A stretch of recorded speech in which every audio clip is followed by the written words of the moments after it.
our intelligence was able to stop a woman that was carrying a bomb in a bag, and her target was exploding the bomb in the market.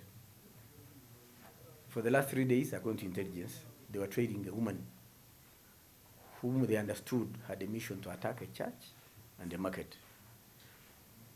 This woman was being trailed by the intelligence people from where she left, especially when she picked a border rider at Busega. When she reached the crossing point on Gaza Road near Kayewe, she was stopped, and the border guy continued. And that's how the people were following her. Shot her first, and the border guy jumped off and ran away. The bomb was, the bag where the bomb was separated from the body, and we called the bomb squad. In the eyes of some media houses that came very quickly, this bomb first was disrupted twice and then detonated. And when I asked the bomb squad, they said they would not rush to detonate because they didn't know the amount of TNT, because it could have easily affected all people around. In fact, the detonation took time because there were trucks which had brought food that had to be cleared away from the scene. So after the two disruptions, which we witnessed, the bomb was detonated by the bomb squad. Okay. Yeah. Especially terror attacks. We first of all do sensitization. For me, that's the first measure, creating awareness. Secondly, intelligence does its work to keep monitoring the activities of the negative elements we talk about, people who have intentions of disrupting peace. And that's the work of intelligence anyway, both within the military, crime intelligence, and the police. That's their work to do. So yes, there are measures we undertake to ensure that you are safe. Just for the record, David is my name. What's the basis of arresting, in your view? Evidence. Yes. So did you have it? But you've been training her? Yes. When you have information, it's not evidence, is it? I think if you bother to, as you are trying to show that you try to understand these things, get a dichotomy, get a difference between a suspicion and an act. Okay? It's the police that will arrest you on suspicion. Intelligence cannot. And you can see there was an attempt to stop her before she reached her objective. Now that she was finally getting there, then you have to do the quickest thing, put out of action. 2, was there a bomb? Yes, it was. And I said, like, if you wish, I saw somebody from NBS, I saw somebody from New Vision, ask them. They witnessed the detonation. 3, I think when you have been in peace or a stable situation, you don't imagine the devil is at work. Be informed. Satan is active. And the best way of dealing with him is to be vigilant, is to monitor, and to pray. In most of these terror attempts, I think I will go ahead and steer hazard, because we have warned before, that if you are a transporter, do you know whom you are transporting? I think all of you have used borders, I inclusive. Have you ever been asked where you are, whom you are? You just sit and they say, take me here, and the poor man goes. Okay? So the question, when we talk of vigilance, what do you understand? Vigilance means be cautious of the people you are transporting. Be cautious of the people you are moving with. Where are they coming from? Where are they going? Somebody is carrying a bag. All right? Because, for instance, if this woman had gotten suspicious about the shooting and pulled the zip of her bag, both of them were going. You can be sure. Because at least I have seen the switch was connected to the zip of the bag. And like I've told you, the intelligence was sure. she picked this poor man in Gusega. He was not part of the plan or the plot. Have you gathered any identities of this young lady? Very soon we shall know. But from my observation as I saw, she may be a Congolese. She may be, but that's premature. So what happens when one becomes a collateral damage? Would there be like compensation to the family? That's not at my level. Okay. And to avoid being a collateral damage, be cautious, be alert. You know, about the other issue I pointed out, how you can assure Ugandans. You know, the Bible says, don't mind what other people say about you. Mind what I call you. Our objective is protecting you. Have we succeeded in doing it? If the word is yes, for us we shall celebrate and move on. You can call them anything you want out of your own, whether biased mind or warped up mind, I don't know. The bottom line, we must secure you so that you do your work. Okay? Whether you appreciate us or it's a thankless job, God alone knows. So about assurance, I've told you, we are doing our business. You are giving us capacity every year to build capability of ensuring that you are secure, and we have done it. Sunday morning and afternoon, I have only good news.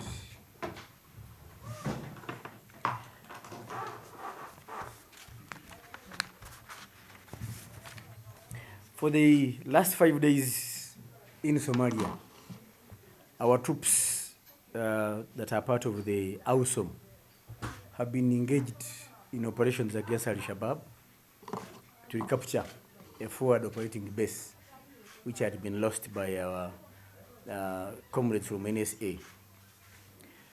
So the UPDF troops and the Somali National Army have recaptured Al-Shabaab, recaptured Sabid Anole from the Al-Shabaab.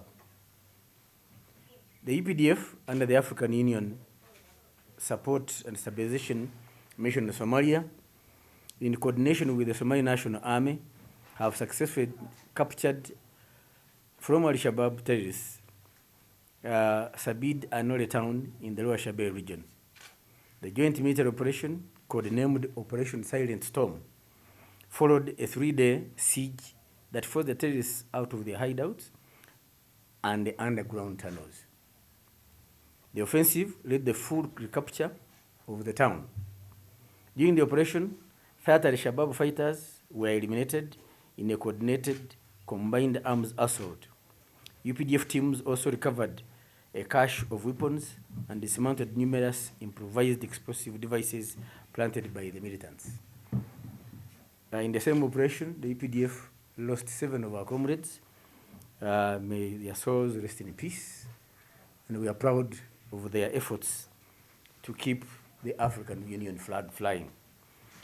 The AUSOM Force Commander, Lieutenant General Sam Kavuma, commended the joint forces for the successful offensive. He said, I quote, "I commend the bravery of our gallant AUSOM UPDF troops and the Somali National Army. This operation is part of our continued effort to degrade Al-Shabaab and fully implement the Somali Transitional Plan, which will eventually see security responsibilities handed over to the Somali forces," he noted. End of quote. Sector 1 Commander, Brigadier General Joseph Musoke Semwanga, described Sabid Anole as a key operation area for Al-Shabaab, saying, since March, this town had become a strategic location for the terrorists to plan attacks, hide weapons and vehicles for vehicle-bound improvised explosive devices, and erect illegal checkpoints to extort money from civilians, he said. Following the operation, AUSOM and Somali National Forces are holding the liberated territory and continuing efforts to clear remaining pockets of terrorist presence in Afgoy district of Lower Shabelle. That is the reason I invited you here. jawoka nyo bannamawulire ekibampisiza enkya ya leero n'omusana guno kubategeeza amagye gaffe Somalia kyegakoze wamu ne bannaffe Abasomali.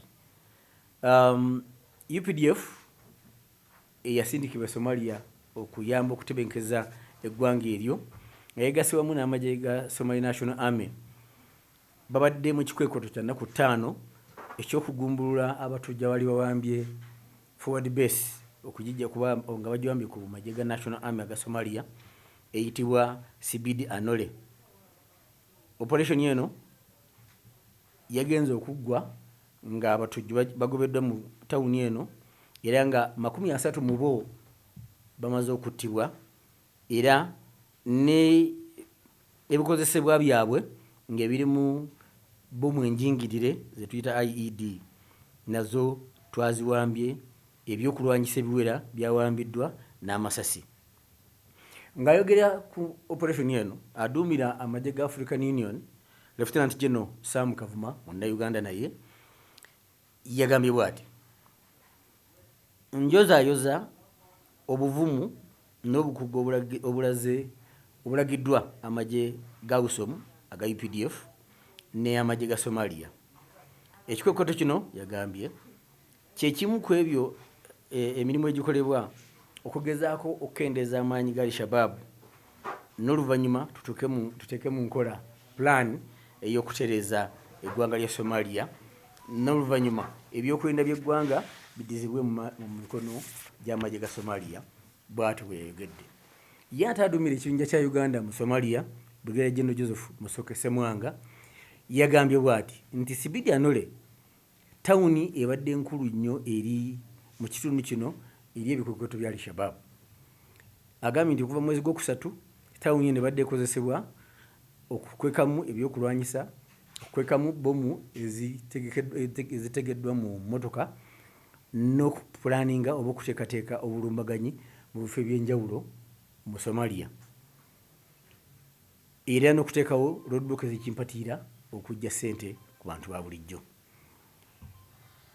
Oluvannyuma operation eno amagye ga mukago wa Africa aga USOM n'amagye ga Somalia bakyali mu kibuga kino nga bagezaako okutereeza embeera era mu district ya Afugoi edde mu nteeko ne province ya Rwashabere okutwaliza awamu.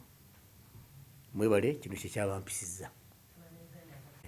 Mu kikwekweto kino bannaffe 7 balusuddemu akaba twenyumiriza mu buvumu bwabwe era bajja kuzibwa ku butaka tubawerekere mu ngeri y'obuzira bwe tukola bannaffe abafudde mu ngeri ng'eno bafiiridde mu kagero. Wabaddeyo omukyala abadde alumbye kalewe okunasulirayo bomu enjingirire oba IED ennaku 3 ng'alondoolwa n'ebitongole ebikesi. Kati enkyayo abadde akedde atuukirize ekyo saawa ezo zaakituukiddewo 12 n'okusobamu loole ennyingi ziba zituusizza emmere n'ebirala. Ekyomukisa omulungi nti tuzze tumulondoola kati bw'abadde atuuka ku ttaawo ery'okugalaza looli erisembedde kalewe baamuyimiriza n'agaana ne bamugoberera. Abadde atuuka ku geeti y'akatale ne bamukuba essasi. Oluvannyuma ng'amaze okubibwa essasi ensawo gy'abadde alina nitumuggyako tugisembeza wakati mu luguudo. Ababbomu abamanyi obukugu obugitegulula ne bajja. Abamu babaddeyo ku mmwe mulabye bwe bakoze basoose bagiyita disrupting kusooka gibanamu maanyi n'oluvannyuma ne bagitulisa. Bomu yabadde eyungiddwa ku zipu y'ensawo eno. Kitegeeza nti bw'osumulula zipu bwemu eba evaako buvi. Kyomukisa omulungi titwamuwadde chance yakukikola. Ku Defence Secretary w'Okatale omuntu omu byakwatiddwako essasi yamuyiseeko ye yekka yalumiziddwa. So omutujju yattiddwa, omuntu omu ow'ebbali yalumiziddwa era yatwaliddwa mu ddwaliro. Erako nti abatujju ba Allied Democratic Forces bateekateeka okukuba amasinzizo, obutale n'ebifo ebyolukale. Namba 2 nti okusinziira ku intelligence gye muzimbye ne ssente zammwe, tulina obusobozi obugoberera abantu bano ne tusobola okubakugira nga tetunatuukiriza bulabe ku bantu ba Uganda. Nti buli omu alina obukugu bwe. Muli bakugu mu mawulire, naffe tuli bakugu mu bya intelligence oba byokubega. Ekyokubiri nti omutujju tabeerawo ng'akulinze. Era omutujju emirimu gyagikoleramu abantu ba bulijjo, naddala nga bano abakola ebyo. Waliwo kye tuyita mu lunabuddufu sleeper cells. Kati ezo bakozesa okuteekateeka ebintu ng'ebyo n'okutuukiriza bye baagala okukola. Kati bw'ogamba nti lwaki temubazindigiriza ne mubakwata, okuba nti tuziyiza kino okubaawo kiba kikulaga nti intelligence yakoze omulimu gwayo. Sinakindi esanze nga yetulisizza mu katale abantu bangi ne bafa.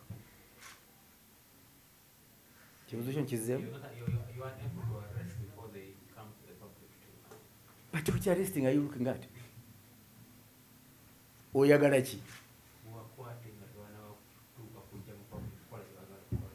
Yakati bwe mbanze ekigendererwa kyange kuziyiza, oba mukutte nga tannakikola, oba sobodde mukwata naye ne mulemesa okukola kyayagala okukola, mbadde ggwe afuna omulimu gwange, enkola y'omulimu gyange kyekikusanyusa nti nkukuumye ono ne mulemesa okukola byayagala okukola.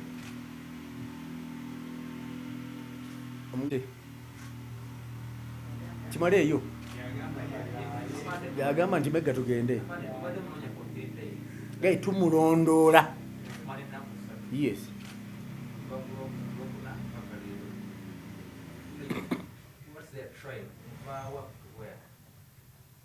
Are you sure you want those details? No. Sijja zikuwa. Yes, please. Actually, kantwala mukisa guno okuyozaayoza abakatale kyokkalebe abakulembeze, kubanga genfunye okuva mu bukulembeze balina omukazi gwe badde balaba nga ajja kutaawa awo n'atuula olunaku lulamba, era baategeeza abo byokwerinda. Kati ndowooza olaba coordination gye njogeddeko. Era olunaku olwasembayo yayingira akatale n'agula ekyokulya n'afuluma.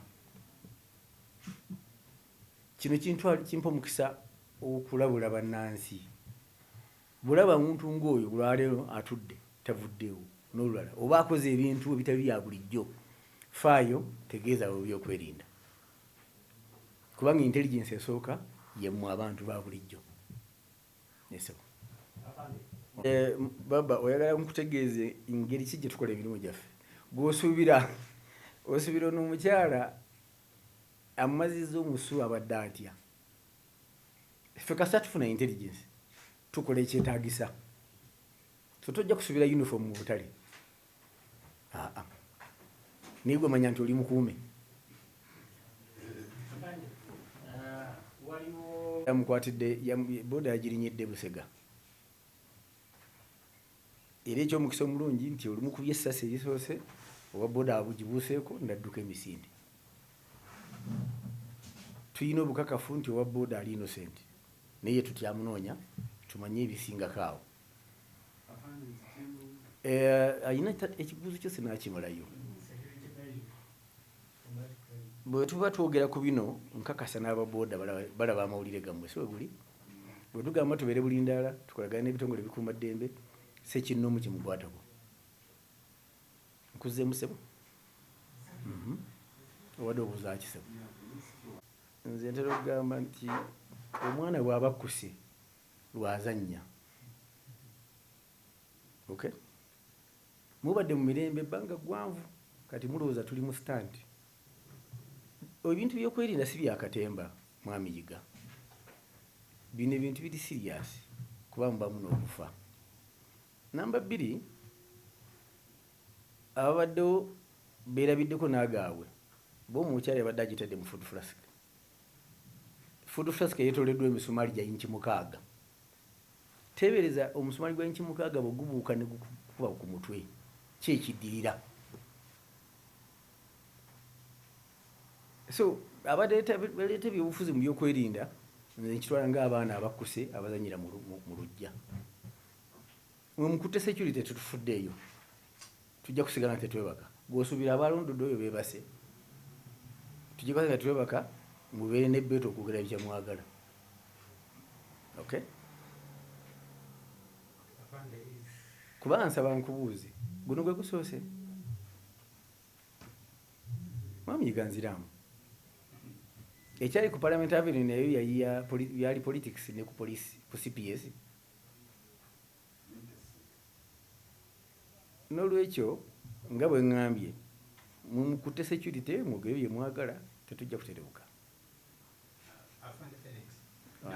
It's the same vigilance, who is there, who has come with you, and secondly, definitely those agencies or those organizations must have collaborated with the police as they plan these activities. So the leadership within the security agencies have done necessary briefing.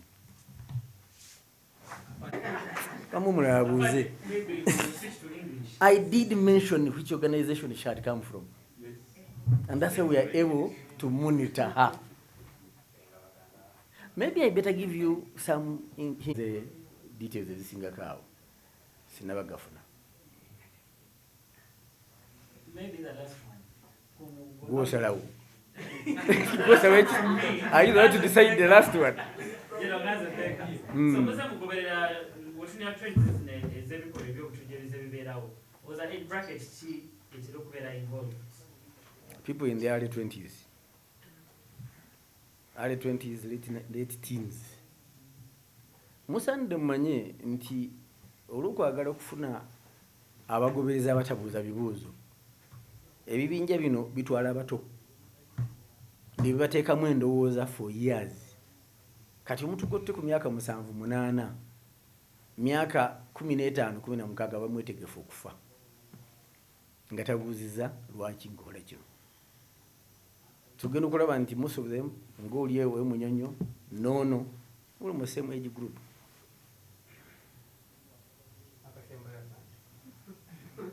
Kusaidio. Yes, sir. Is there anything to that effect? No, I can't. Kubanga abaluli bali basajja. Are you getting me? So sisobola ku concluding anti trend bakyala bakabe bakozesa. Bwana abasajja bakola ku lwedde. BBS kozi? Niyo gere linnya lyo for the record. Yes, Mr. Wakabulindi.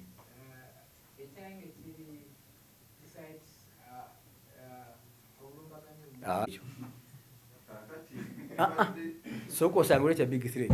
Okay, terrorists are not a big threat. No. It's a big threat. Kijewu. It's not a big threat. Trading is part of trading okulondola yemu ku nkola mu okulaba nti ebyokwerinda biggumira. Ompulira sebo? Yeno lwaki mulondola omuntu oyo wabatusaadi big threat? Big threat kitegeeza ki? Olungereza olutegeera bulungi. Ye muntu ow'obulabe. Threat is a threat. Bw'oyogera big, it's at the national level. Abanga ateeka obulamu bw'abalala kubuuke. Bw'wabaawo okutiisibwa oba obusobozi bw'okwonoona obulamu bw'abantu, eyo threat mu Lungereza si bwe guli. Kati ffe bwe tutegeera nti oli mu nteekateeka tutandika okulondoola ng'era ekigendererwa kuziyiza kiri ky'oteekateeka kukola. Yes, sir. Making it a threat. Yes. But the word big is different. Okay. Kakati twagala creating awareness nga tuyitamu general pride. Eri bannayuganda bitundu kiri baba abannayuganda gye baba balina okuba nga bali ku bwerinde oba similar incidents eyali emunyonyo nene eri Kaleebe so that Ugandans are aware and more vigilant. Nali simanyi nti Abaganda tebategeera Luganda. Nagambye ebifo by'olukale saakyogeddeko ekigambo kino kikozesezzaako saagambyeko obutale amasinzizo mwami Jiga mbadde nga ebyo ebigambo bya Luganda. Kituufu naye era General tubadde tusaba otuwe ku progress report ku previous bomb scare thing. Teri bomb scare kati nsaba tutambule nange. Okay. Tokozesa bigambo byo n'obifuula byange. Mwami Jiga nsaba tugende tutambule fembi. Obutujju gye buli. ADF eri mu Congo n'esijja ekolera kyokka wabula egezaako okuteeka obulabe mu bannansi. Twejjukanye ebigendera by'abatujju biba biki? Namba 1 kola mawulire publicity. Namba 2 kutiisa abantu bajja obwesige mu gavumenti yaabwe. Okay? Ebyo ebibiri bw'obiziyiza oba olemeseza kiri naye okusinga byonna okumya obulamu bw'abantu, otaasiza obulamu bw'abantu. Ninga teri big threat. Obutujju mu nsi yonna gye buli. Nfuna bulungi. Jena akabuzeemu kekowa boda gwe mwalabye omuntu gwe mutraining ennaku 4 amina okuva ku Thursday naye owa boda n'agenda omuteekawo bwati ye n'ababulako kati mugee mu muno naye ng'atondo ye mu nkugambye weeri ku siini yesebera bwe bagenzeyo ku makya wati gisanzeewo ekiri mbaddeko n'abamu bannamawulire ku siini wali mwabala mwebase nnyo ndowooza. Sebo mwami Jiga omukyala gwe twali tulondoola sewa boda era njigedde wano nti boda yagikwatidde busega sikyogeddeko wano abaffe amatu muyina 2 tegakola.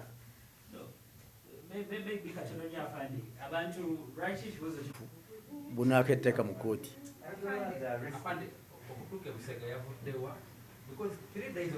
What is important? Tuziyiza bbomu okutulisibwa mu katale.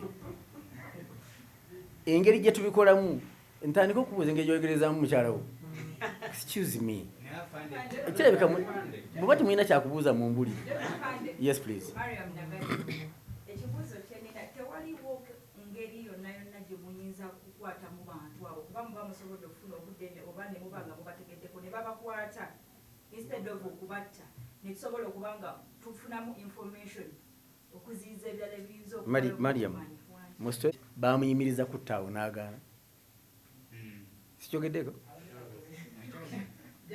Kuba abakuyimirira ku ttaawo awo olina chance ey'okubuuza naye atuuse ku objective ye oyo yakudduka osooka omukwate mutulike mwembi.